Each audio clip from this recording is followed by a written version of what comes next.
bienvenidos a mi videoblog de comercio internacional. En esta ocasión tocaremos un tema muy importante que es la historia del comercio internacional en el Perú. Primero tenemos el incanato. En el incanato no existía las transacciones comerciales como existen hoy en día, no existía un comercio exterior entre otros países. Básicamente el comercio era a través del intercambio de productos entre los pueblos. A este sistema se le denominaba trueque.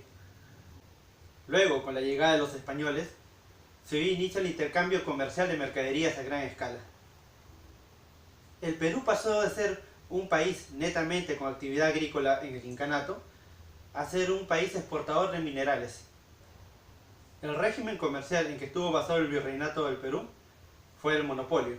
Los países españoles de Europa pedían también comercializar con las Indias españolas.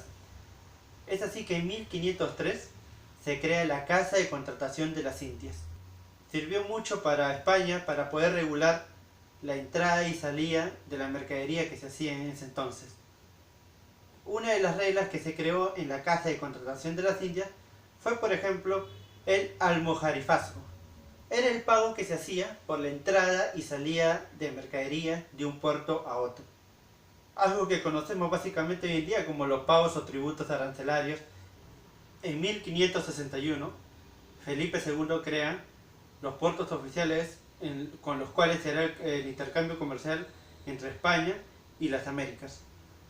Es así que crea en España el puerto de Sevilla, en América el puerto de Veracruz, el puerto de Cartagena de Indias y el puerto del Callao.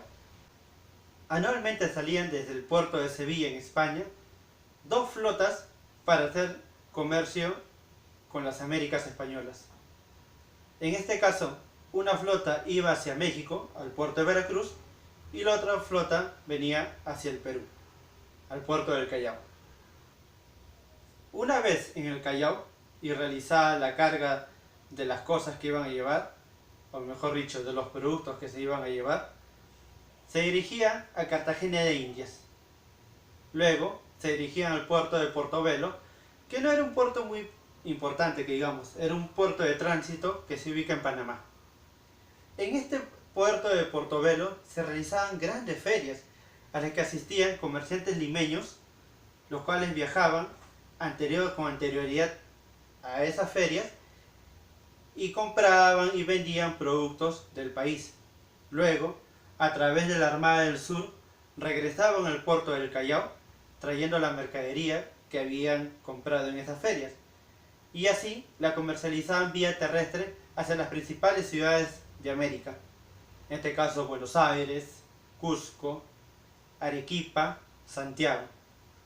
Ahora, cabe indicar que habían otros reinos que querían hacer también comercio con las colonias españolas. Estaba el reino de Gran Bretaña, el reino de Francia y el reino de Holanda. Estos reinos empezaron a utilizar puertos cercanos hacia ellos, es decir, los puertos que están en el Atlántico.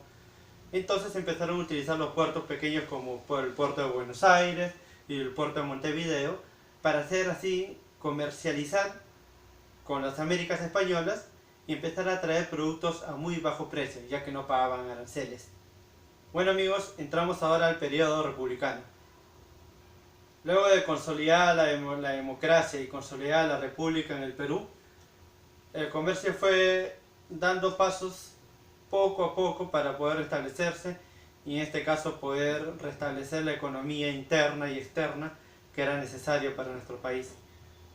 Fue así que aparece la etapa del guano. Este desarrollo comercial con el guano se dio con mucha fuerza entre los años 1845 y 1865 y ayudó al país a financiar los estragos de la guerra, a hacer obras públicas y ayudar en la economía que tanto lo necesitaba para ese entonces. El principal mercado al que se exportó el guano fue Inglaterra y otros países de Europa y Asia. Lo que sigue después fue un capítulo penoso para nosotros en la historia, ya que esta gran riqueza fue el desencadenante de la guerra con Chile. Y después de seguir con la reconstrucción que nos había dejado la penosa guerra con Chile, el Perú al pasar los años vuelve a convertirse en un exportador de materias primas hacia tres principales países, en este caso hacia Gran Bretaña, hacia Estados Unidos y curiosamente hacia Chile. Gran Bretaña era el principal comprador de nuestras materias primas, con el 70% de nuestro comercio exterior, pero el paso de los años traería esta vez un acontecimiento mundial del cual tampoco el Perú no estaría libre, es decir, comenzaría la Primera Guerra Mundial. Al entrar a esta contienda bélica Inglaterra, hizo que su economía se paralizara de un momento a otro. Para el Perú este acontecimiento supuso una cierta ventaja, ya que a la larga Estados Unidos se colocaría como la primera potencia económica mundial y desplazaría a Gran Bretaña de ese puesto. Estados Unidos se convertiría así pues en nuestro principal punto de exportación de materias primas. Bueno amigos, espero les haya gustado la información dada. No se olviden que en mi próximo videoblog terminaré con la historia del comercio exterior del Perú hasta nuestros días. Espero que les vaya bien y muchas gracias por seguirme y por verme.